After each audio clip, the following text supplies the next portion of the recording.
Lomsolwa uboshwe amaphoyisa izolo ebusuku ngesikhathi emfanisa noyedwa wabahlukumezi ababonakala kule video eyaqoshwa kule ndawo. It was during around 20 to 2200 hours last night when the JMPD officers were conducting their routine patrols.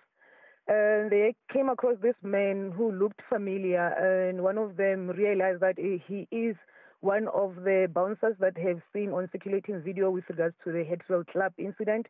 They stopped the man and they verified their suspicion, and upon realizing that he is indeed one of them, they placed him under arrest and detained him at the police station. Ungqongqoshe wamaphoyisa uSenzo Mchunu uthi bayakwamukela ukuboshwa kwalomsolwa.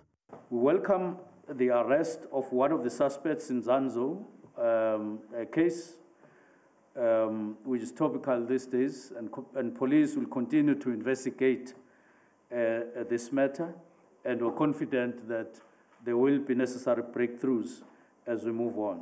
Zinhlanu izisulu eseziphumele obala kanti ukhomishana wamaphoyisa uFani Masemula uthi izisulu zivumelekile ukufaka isicelo sokungeniswa ohlelweni lokuvikelwa kofakazi. At this stage we haven't yet got